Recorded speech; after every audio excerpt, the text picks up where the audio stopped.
మొన్నే ఇస్రో చైర్మన్ వచ్చారు, వాళ్ళతో నేను ఒక ఎంఓయూ కూడా చేశాం. Andhra Pradesh water resources information management system కింద ఒక అవగాహనకు వచ్చాం. శాటిలైట్ ద్వారా ఎప్పటికప్పుడు సమాచారం తీసుకోవడం, ఏ చెరువుల్లో నీళ్లున్నాయి, ఏ రిజర్వాయర్లో నీళ్లున్నాయి, అదే మరి తేమ ఏమాత్రం ఉంది భూమిలో, ఇలాంటి వివరాలన్నీ కలెక్ట్ చేస్తున్నాం అధ్యక్ష. ఇది కలెక్ట్ చేసి వాటర్ మేనేజ్మెంట్కి, అంతేకాకుండా ఎక్కడ చెక్ డ్యాములు కట్టాలి, ఎక్కడ పర్కులేషన్ ట్యాంకులు కట్టాలి, ఏ లెవెల్లో చెరువుకే కాకుండా క్రాస్ క్యాస్కేడ్స్ కూడా ఎస్టాబ్లిష్ చేయడానికి ఒక అవగాహనకు వచ్చాం అధ్యక్ష. నేను ఒకటే మిమ్మల్ని అందరినీ కోరుతున్నా, ఇంజనీరింగ్ కాలేజీల్లో ఉండే అందరినీ స్టూడెంట్స్ని సివిల్ ఇంజనీర్స్కి ఒక వర్క్ ఇస్తున్నాం అధ్యక్ష, ప్రాజెక్ట్ వర్క్ ఇస్తున్నాం. అందరినీ గ్రామాలకు వెళ్ళి గ్రామాల్లో ఉండి ఆ ఊర్లో ప్రజల్ని చైతన్యవంతులు చేసి చెక్ డ్యాములు కానీ, ఫామ్ పాండ్స్ కానీ, అదే మరి పర్కులేషన్ ట్యాంకులు కట్టి ఏ ఊర్లో పడిన వర్షాన్ని ఆ ఊర్లోనే భూగర్భ జలాలుగా మార్చే విధానానికి శ్రీకారం చుట్టమని, స్ఫూర్తినిమ్మని పిల్లలను కోరాం అధ్యక్ష. వాళ్ళు కూడా ప్రాజెక్ట్ వర్క్ చేస్తున్నారు అధ్యక్ష. అందరు ఇంజనీరింగ్ కాలేజీలు వెళ్తున్నారు అధ్యక్ష. అదే సమయంలో అధ్యక్ష, ఎక్కడైతే చెరువులు ఉన్నాయో, గొలుసు కట్టు చెరువులు ఉన్నాయో, ఆ గొలుసు కట్టు చెరువులు కూడా ఎక్కడికక్కడ కార్యక్రమం ఇచ్చి ఆ కార్యక్రమం కింద కూడా ముందుకు పోతున్నాం అధ్యక్ష. అదే మరిగా ఒక పక్క గొలుసు కట్టు చెరువులే కాకుండా పై భాగంలో ఒక చెరువులకు నీళ్లు బాగా వస్తే అక్కడి నుంచి ఒక కాలువ తీసి ఇంకో క్యాస్కేడ్స్ తీసుకుపోయే విధానాన్ని కూడా శ్రీకారం చుట్టాం. అది కూడా కంప్లీట్ చేస్తున్నాం అధ్యక్ష. ఈ ప్రభుత్వం యొక్క ఉద్దేశం ఒకటే అధ్యక్ష, ప్రతి ఊర్లో నీటి ఎద్దడి లేకుండా, కరువు లేకుండా ప్రతి ఒక్కరికి సాగునీటి భద్రత ఇవ్వాలని, త్రాగునీటి భద్రత ఇవ్వాలని, ఇండస్ట్రీకి ఎంత నీళ్లు కావాలో అంత నీళ్లు ఇవ్వాలనేది ఒక సంకల్పం అధ్యక్ష. అదే మరిగా క్వాలిటీ వాటర్ ఇవ్వాలనేది ఈ ప్రభుత్వం యొక్క సంకల్పం అధ్యక్ష. రాష్ట్రంలో ఉండే ప్రజలందరినీ కోరుతున్నాను అధ్యక్ష, ఇది నీరు అనేది ప్రభుత్వం ఒకటే కాదు, ప్రజలు కూడా చైతన్యవంతులు కావాలి, సహకరించాలి. నీరు చాలా ముఖ్యం. నీళ్లు లేకపోతే మనుషులు బతకలేం, నీళ్లు లేకపోతే వ్యవసాయం జరగదు, నీళ్లు లేకపోతే ఇండస్ట్రీస్ రావు, నీళ్లు లేకపోతే ఎక్కడికక్కడ వాతావరణం కూడా దెబ్బతినే పరిస్థితి వస్తుంది. అందుకే నేను ప్రజలందరినీ కోరేది, మీరందరూ భాగస్వాములు కావాలి. ఈ సమస్య పరిష్కారం మన చేతుల్లో ఉంది, దీన్ని ఒక స్ఫూర్తిగా తీసుకోవాలి.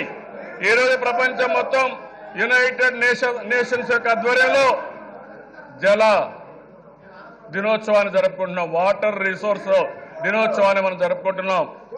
ఇది ఈ సందర్భంలో నేను అందరినీ కోరుతున్నా, రాష్ట్ర ప్రజానీకాన్ని, అపోజిషన్ పార్టీస్ కోరుతున్నా, మీరు కూడా ఈ సమస్య పట్ల ఏమాత్రం మీకు ఒక అవగాహన ఉన్నా, ప్రజలకు మేలు చేయాలనే సంకల్పం ఉన్నా, ఆలోచన ఉన్నా, మీరు కూడా సహకరించాలి. సహకరించకుండా మంచి చెడులకు కూడా విశ్లేషణ చేయకుండా ప్రతి ఒక్క దానికి అడ్డుపడడం అది మంచి నైజం కాదు, అది మంచి సాంప్రదాయం కాదు.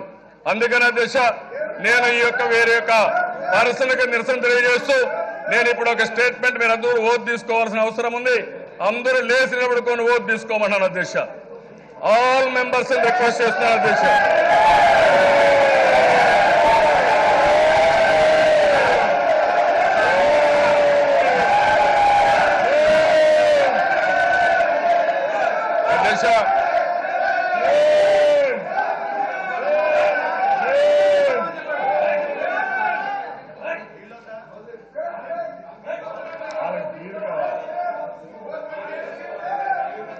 అధ్యక్ష, కుడి చేయి ముందర పెట్టి ఓటు తీసుకోమన్నాను అధ్యక్ష. అందరినీ డాష్ అని నిన్నప్పుడు పేరు చెప్పి నేను అని అంటాం, అక్కడి నుంచి ఓటు తీసుకోవాల్సిన అందరినీ కోరుతున్నా.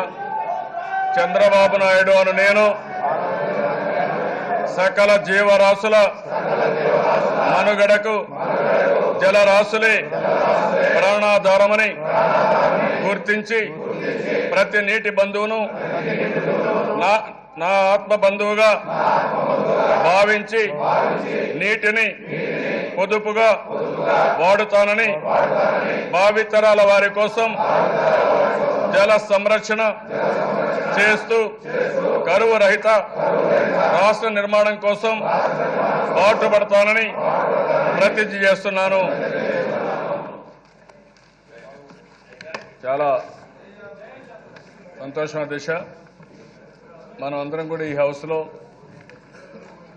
ఒక నూతనమైనటువంటి అసెంబ్లీ ఫస్ట్ టైం మనం పెట్టుకున్నాం.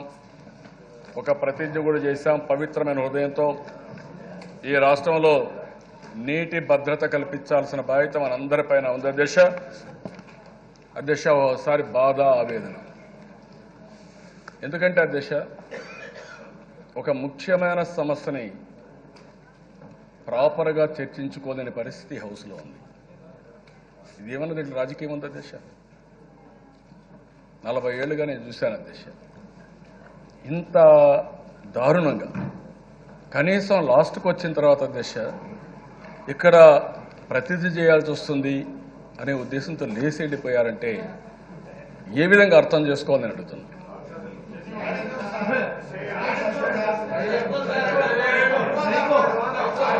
బాధగల కదా అధ్యక్ష. నేను కొత్తగా ముఖ్యమంత్రి కాలేదు, 2 సంవత్సరాలు కూర్చోలేదు. కంబైన్డ్ ఆంధ్రప్రదేశ్లో ఎక్కువ సమయం నేనే ముఖ్యమంత్రిగా ఉన్నా. ఈరోజు కొత్త రాష్ట్రంలో మొట్టమొదటిసారి ముఖ్యమంత్రి అయ్యాం. అదే మాదిరిగా మీరు ఎంత సమయం వారికి ఇచ్చినా మేము కూడా వారి నెంబర్ ప్రకారం కాకుండా కొంత ఎక్కువ ఇచ్చినా వాళ్ళు ఇర్రెలవెంట్ విషయాలు, వాళ్ళు మాట్లాడిన విషయాలు ఏంటి అధ్యక్ష?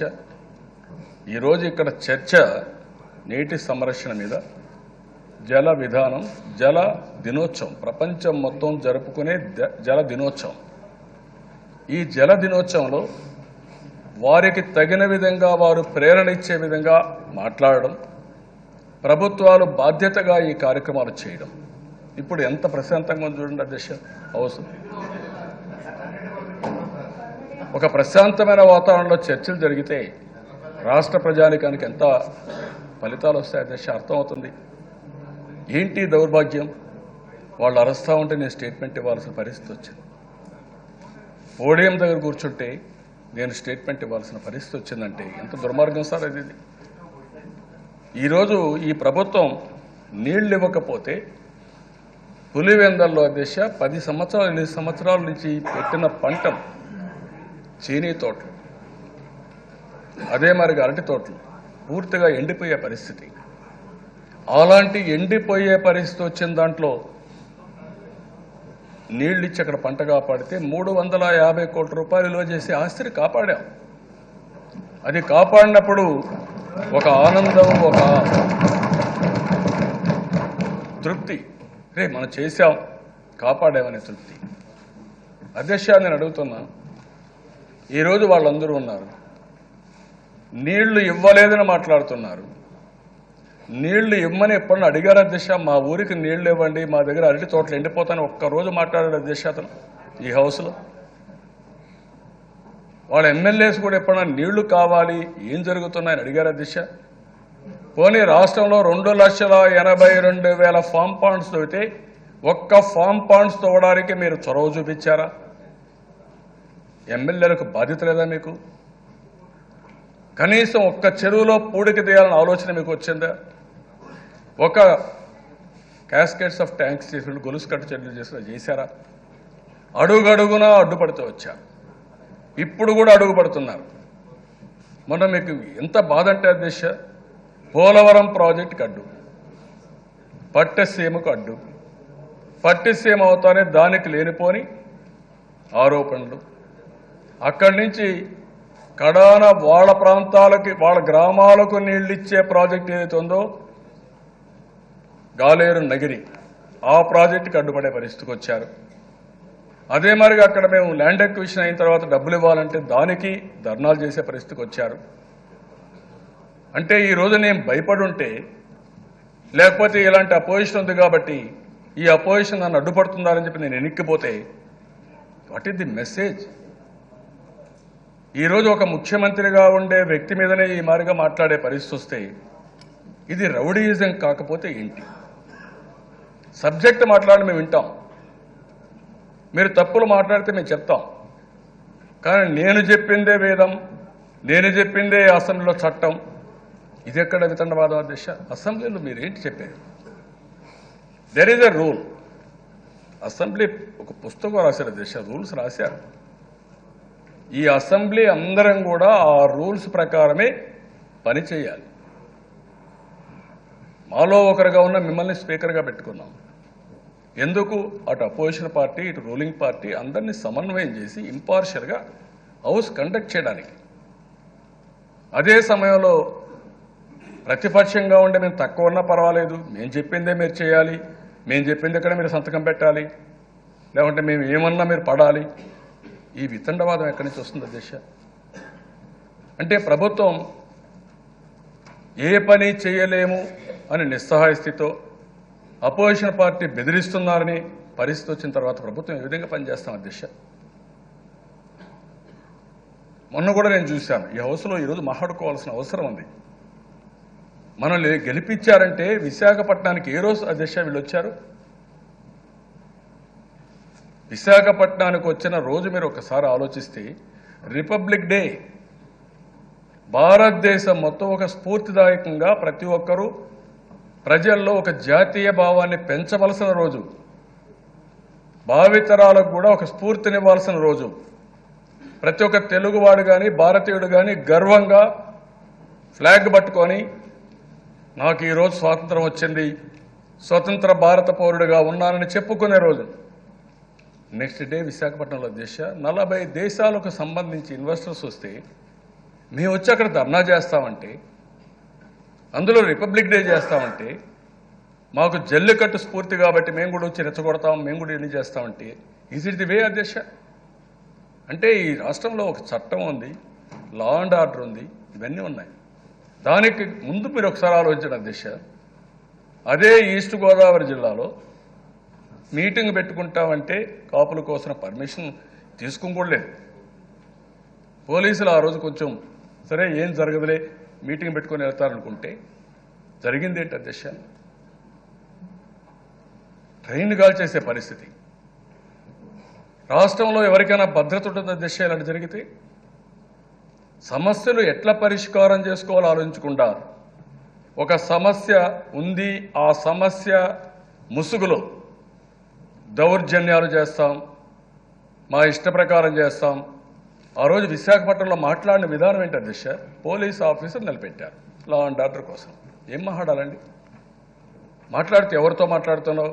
ముఖ్యమంత్రితో మాట్లాడుతున్నావు. నువ్వు రేపు రిటైర్ అవుతావు, నువ్వు ఎక్కడో నేను వదిలిపెట్టను, నీ పెన్షన్ కూడా ఇవ్వను అంటే ఏ సంకేతాలు ఇస్తున్నారు? నేను 10 ఏళ్ళు ముఖ్యమంత్రిగా ఉండి 10 ఏళ్ళు అపోజిషన్లో ఉన్నా. నేను అడుగుతాను అధ్యక్ష మిమ్మల్ని, నాకు మైక్ ఇచ్చారా? ఆ రోజు ఒక్కరోజు నేను ఎప్పుడైనా మైక్ ఇచ్చారు నాకు? ఏ రోజు మైక్ ఇవ్వలేదు. 10 సంవత్సరాలు పనిచేసిన వ్యక్తి మాజీ ముఖ్యమంత్రిగా హౌస్లోకి వస్తే అపోజిషన్ లీడర్గా ఒక్కరోజు మైక్ ఇవ్వాలి. మైక్ కోసం పోరాడారు. ఈరోజు మీరు మైక్ ఇచ్చారు, అడక్కమునిపై ఇస్తున్నారు, లీయింగానే ఇస్తున్నారు, ఆటోమేటిక్గా ఇస్తున్నారు. అంటే మీరు ఇస్తున్నారు కాబట్టి చనువుగా, లేకుంటే ఇష్టానుసారంగా అపోజిషన్ పార్టీ ఫైనాన్స్ మినిస్టర్ ఉన్నారు అధ్యక్ష. ఆయన అనుభవం వీళ్ళు ఏ పార్టీ అధ్యక్ష అని అడుగుతున్నా? ఎప్పుడన్నా ఆయనకుండే అనుభవం కానీ, లెజిస్లేటివ్ అఫైర్స్ మినిస్టర్గా కానీ, స్పీకర్గా కానీ, ఆ హోందాతనంలో కానీ ఆయన మాట్లాడకూడదు? మీకు ఎవ్వరికేం తెలియదు, అన్నీ నాకే తెలుసు. మొన్న మీరు చూసారా అధ్యక్ష, ఇక్కడికి వచ్చారు. ఏంటి అధ్యక్ష? ఒక బస్సు యాక్సిడెంట్ జరిగింది. కలెక్టర్ గారు వచ్చారు అక్కడికి. కలెక్టర్ గారు వచ్చి వాళ్ళు అన్ని ప్రాపర్గా చేశారు. ప్రాపర్గా చేసిన తర్వాత వాళ్లకు ఉండే టెన్షన్స్ అన్ని పెట్టుకొని డెడ్ బాడీస్ హర్యానాకు పంపించాలి, ఒరిస్సాకు పంపించాలి, చాలా ప్రాంతాలకు పంపించాలి. అవన్నీ ఏర్పాట్లు చేస్తూ ఉంటే అక్కడికి వచ్చి అడ్డం పడి వాళ్ళ దగ్గరుండే ఆ పోస్ట్ మార్టం చేసి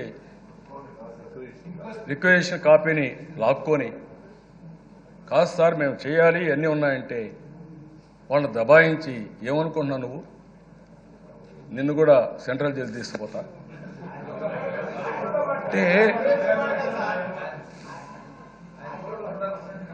అంటే అధ్యక్ష నేనేమంటానంటే, ఒక కలెక్టర్, డిస్ట్రిక్ట్ మెజిస్ట్రేట్ ఒక మెజిస్ట్రేట్ని పట్టుకొని మీరు మాట్లాడే విధానం అదే దేశ. ఓసారి బాధ వేస్తుంది దేశ, రియల్గా చెప్తున్నా, ఎంతో బాధ వేస్తుంది. ప్రజల కోసం నేను పడుతున్నా. వాళ్ళు మాట్లాడిన మాటలు చూస్తే 40 ఏళ్ళండి నా రాజకీయ జీవితం.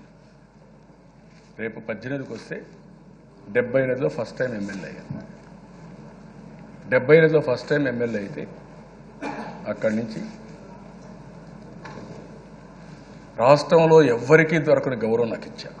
పబ్లిక్ కంబైన్డ్ ఆంధ్రప్రదేశ్లో ఇచ్చారు. ఈ రాష్ట్రంలోనే కాదు, 2 రాష్ట్రాలు సమైక్యంగా ఉన్నప్పుడే అతి ఎక్కువ సమయం ముఖ్యమంత్రిగా, అతి ఎక్కువ సమయం ప్రతిపక్ష నాయకుడిగా ఉండే అవకాశం నాకు ఒక్కడికే దక్కింది దిశ. అది నేను గౌరవంగా భావిస్తున్నా. ప్రజలు ఇచ్చిన ఒక గౌరవం అని చెప్పి నేను భావిస్తున్నా.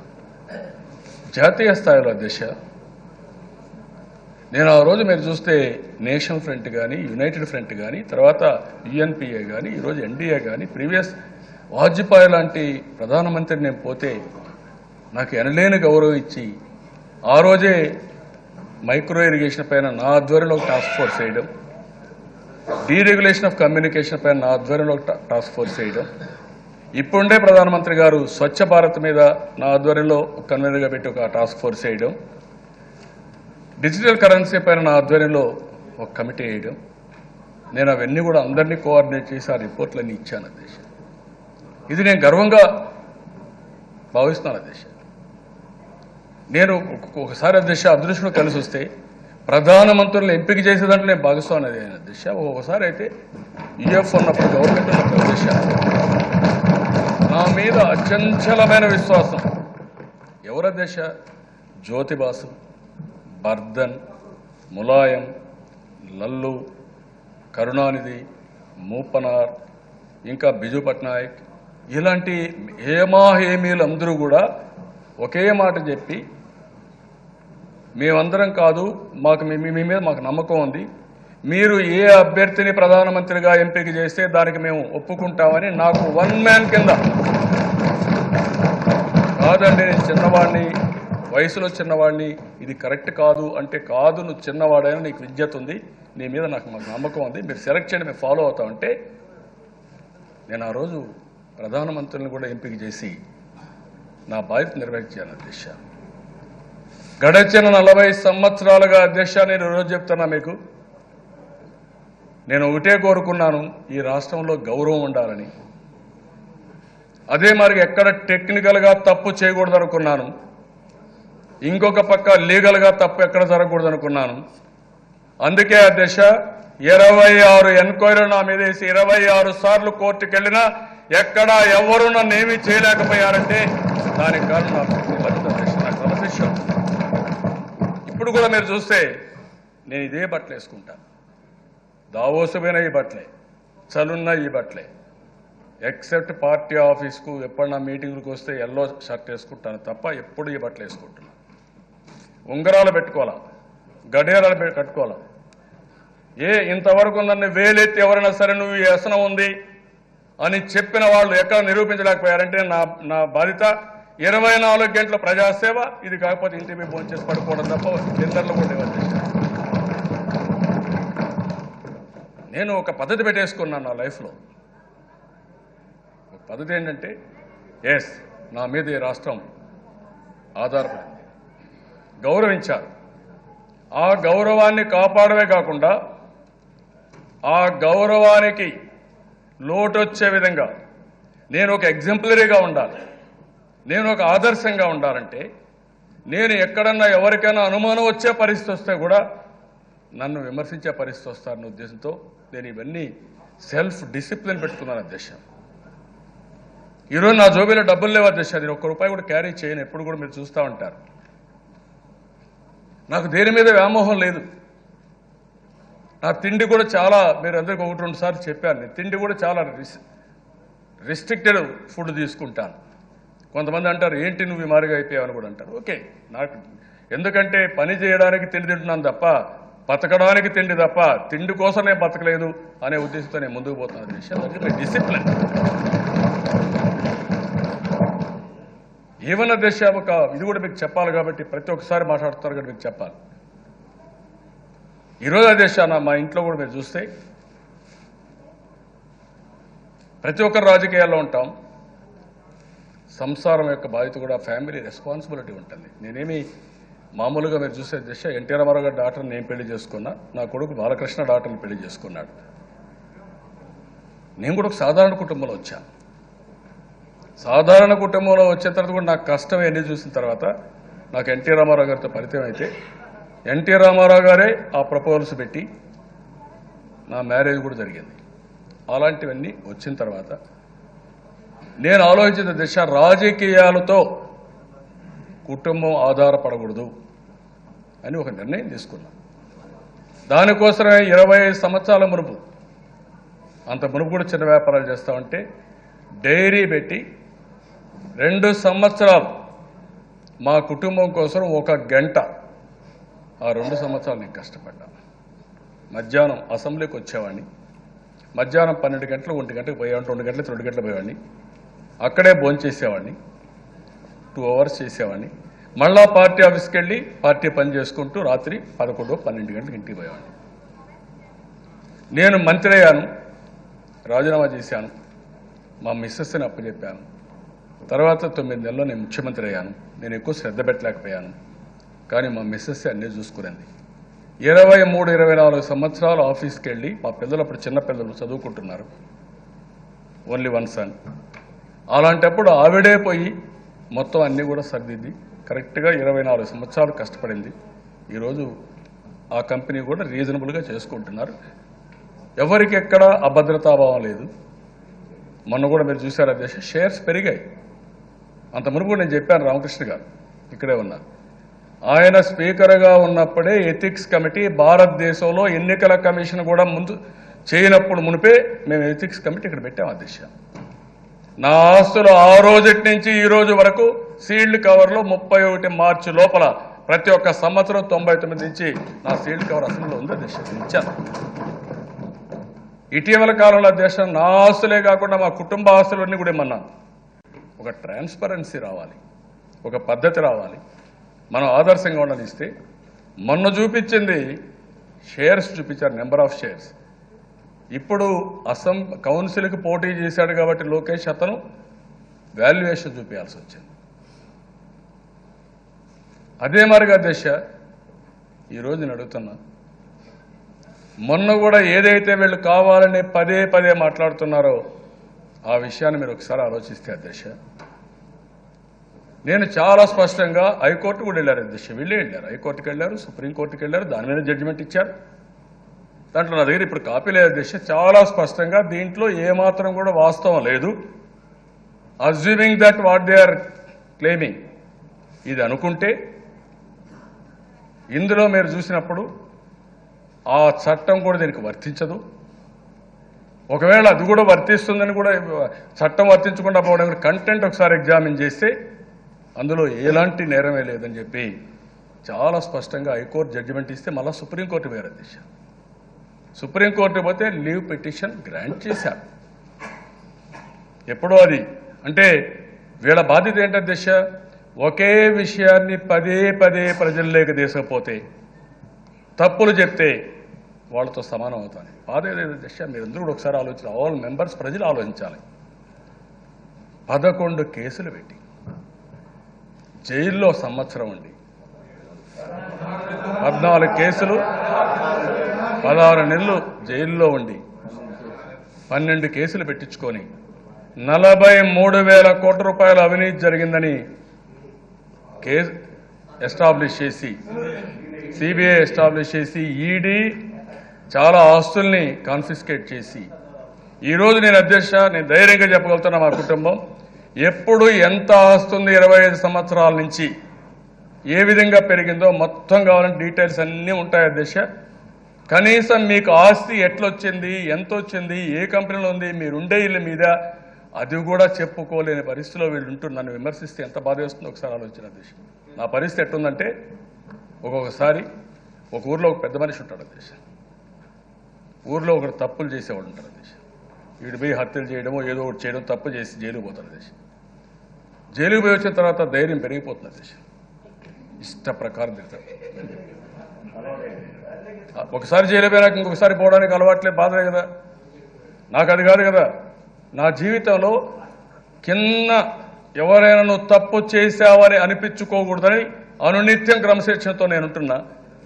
ఆ ఊర్లో పోయినప్పుడు వదిలేసి ఇష్ట ప్రకారం మాట్లాడితే ఆ పెద్ద మనిషి ఎంత బాధపడతాడో ఆ బాధ నాకుంది ఈరోజు. That is what I'm feeling. Suffocation. 40 సంవత్సరాలుగా తప్పు చేయకూడదు, నీతి నిజాయితీగా ఉండడమే కాదు, ప్రజలకు ఒక ఆదర్శంగా ఉండాలి.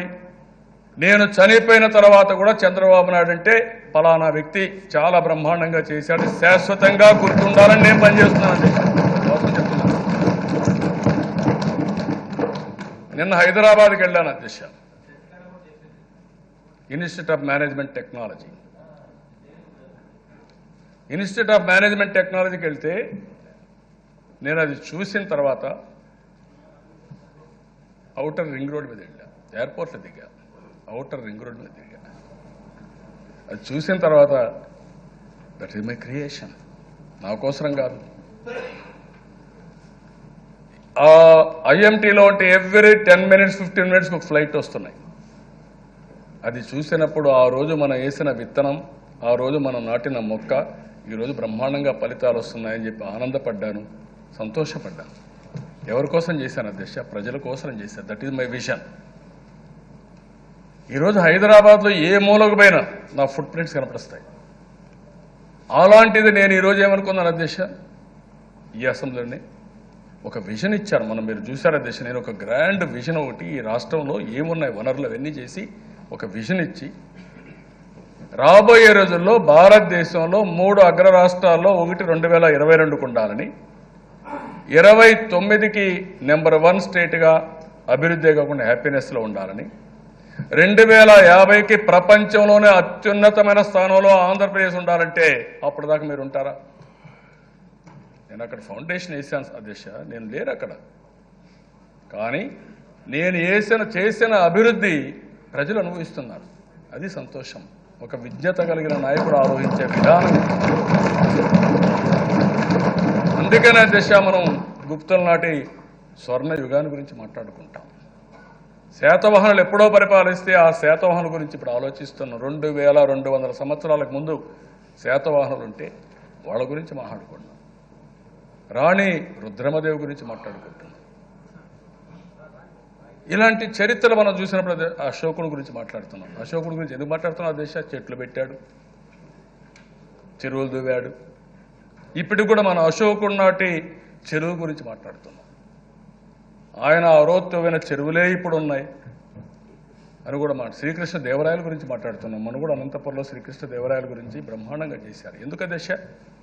ఒక వ్యక్తి తనకు వచ్చిన అవకాశాన్ని సద్వినియోగం చేసుకుని ఆ వ్యక్తి చేసే పనుల వల్ల ప్రజలు ఆనందపడినప్పుడు, ఆ ఫలితాలు అనుభవించినప్పుడు, భావితరాలు శాశ్వతంగా గుర్తుపెట్టుకున్నప్పుడు ఉండే ఆనందం, దానికోసమే నేను పనిచేస్తున్న దశ. లేకపోతే ఇన్ని గంటలు నేను పనిచేయాల్సిన అవసరం లేదు, ఇన్ని మాటలు తిట్టినా నేను పడాల్సిన అవసరం లేదు.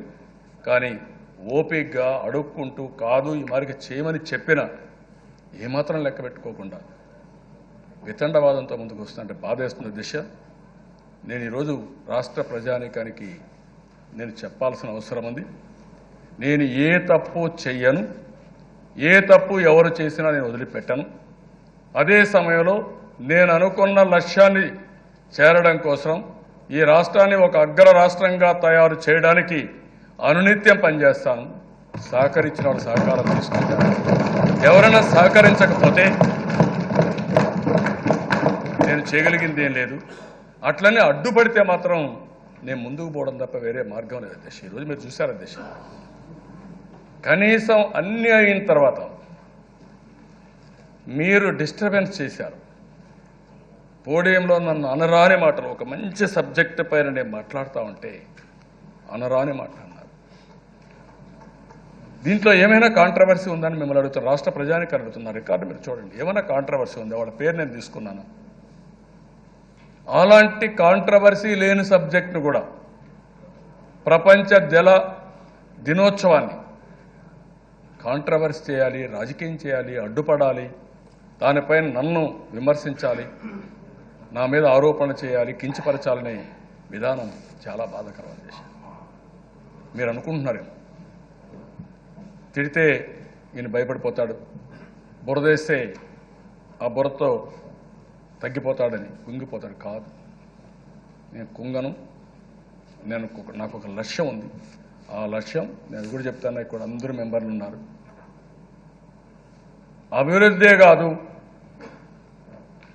అవినీతిని పూర్తిగా కంట్రోల్ చేసి విలువలతో కూడిన సమాజం కోసం రాత్రింబగళ్ళు పనిచేస్తా. ఇది సాధించి తీరుతాను. సాధించే వరకు ముందుకు పోతాను. ఈ మహాయజ్ఞం ఇది. ఈ మహాయజ్ఞంలో ప్రజానికానికి విజ్ఞప్తి చేస్తున్నా, మీరు ఆలోచించండి.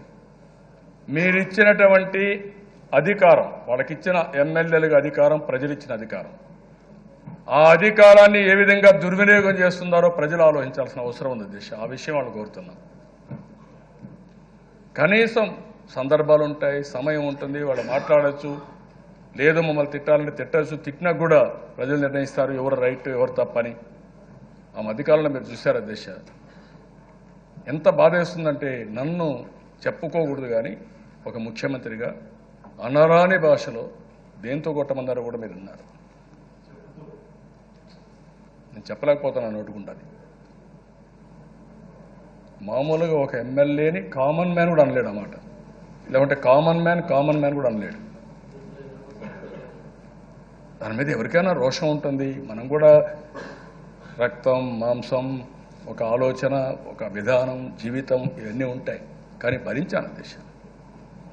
ఎందుకు భరించానంటే ప్రజల కోసం భరిస్తున్నాం. అందుకనే దిశ మళ్ళీ ఒకసారి మెంబర్స్ అని కోరుతున్నాం. ఇలాంటి సందర్భంలో మనందరం ఆలోచించాల్సింది, ఏదైతే ప్రతిజ్ఞ చేశామో ఈ ప్రతిజ్ఞకు కట్టుబడి ఈ రాష్ట్రంలో ప్రతి ఒక్కరికి నీటి భద్రత ఇచ్చే వరకు, వాటర్ కన్జర్వేషన్ జరిగే వరకు, క్వాలిటీ వాటర్ ఇచ్చే వరకు అందరం కూడా పనిచేద్దాం. ఇది సాధిస్తామని ఈ ప్రపంచ జల దినోత్సవ సందర్భంగా ప్రతి ఒక్కరూ పవిత్ర హృదయంతో ఒక సంకల్పం చేయాల్సిందిగా మరొకసారి కోరుకుంటూ, ఆ విధంగా ఇది చేయడమే కాదు, రేపు ఏప్రిల్లో మన రైతు గ్రామాలకు పోతున్నాం. ఎక్కడ నిధుల సమస్య లేదు. నరేగా కింద డబ్బులు ఇస్తున్నాం, నీరు చెట్టు కింద డబ్బులు ఇస్తున్నాం. ఎన్ని వీలైతే అన్ని ఫామ్ పాండ్స్ తవ్వుదాం. కొన్ని దిక్కుల దిశ బాధ కూడా ఇస్తుంది. కృష్ణానది కాలువ వస్తే ఆ కాలువ నుంచి ఫీల్డ్కి నీళ్లు పోతా ఉంటే వచ్చే టౌన్లో కానీ విలేజెస్లో కానీ డ్రైనేజ్ వాటర్ అంతా అందులో వెళ్ళిపెడితే కింది వాళ్ళు ఆ నీళ్లు తాగే పరిస్థితి వస్తాయి. ఎంత బాధేస్తుంది దిశ. ఎక్కడున్నాం మనం? ఏ నాగరిక ప్రపంచంలో ఉన్నా? ఇలాంటి అన్ని ఊర్లో కూడా దిశ. ఏ ఊరికి పోయినా మనకు స్వాగతం ఇచ్చేది ఊరికి పోతానే చెత్త గుట్టలు. ఒకసారి నేను హైదరాబాద్లో చూశాను.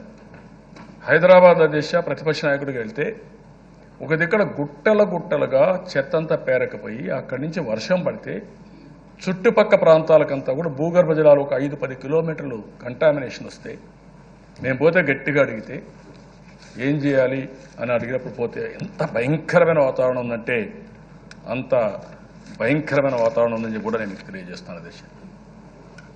అలాంటి దానిపైన మనం గట్టిగా కష్టపడి ఎక్కడ కూడా, అందుకనే 11 వేస్ట్ ఎనర్జీ ప్లాంట్స్ తీసుకొచ్చాం. ఈ సందర్భంగా వేస్ట్ వాటర్ కూడా వేస్ట్ వాటర్ కాదు, వేస్ట్ వాటర్ నుంచి వెల్త్ క్రియేట్ చేయొచ్చు. ట్రీట్మెంట్ ఇచ్చిన తర్వాత ఆ వాటర్ని ఉపయోగించుకుంటే పంటలు పండుతాయి, ఇండస్ట్రీకి ఉపయోగపడుతుంది, గార్డెన్స్కి ఉపయోగపడుతుంది, చెట్లకు ఉపయోగపడుతుంది. అవన్నీ కూడా మనం చేసుకోవాల్సిన అవసరం ఉందని చెప్పి కూడా నేను మీకు తెలియజేస్తున్నాను దిశ. ఈరోజు నిన్న మొన్న చూస్తే ఒక చిన్న ఎగ్జాంపుల్ కూడా ఇచ్చారు దిశ. I'm very happy. పులివెందల్లో బక్కనవారిపల్లి సున్నబట్టీల్లో పనిచేసేవారు ఇప్పుడు చెక్ డ్యాములు కట్టి ప్రభుత్వ రాయితీతో బిందు సేద్య పరికరాల బోర్లు ఎన్ని కొనుక్కున్నారు. పాలీ హౌస్లు పెట్టుకొని 90% పాలీ హౌస్లు ఇవన్నీ కూడా వచ్చే సబ్సిడీతో వస్తే పెట్టుకున్నారు. అరటి సాగు చేస్తున్నారు. అలాంటి వాళ్ళు ఎకరాకు 40,000 రూపాయలు సంపాదిస్తున్నారు దిశ. ఇది స్ఫూర్తి.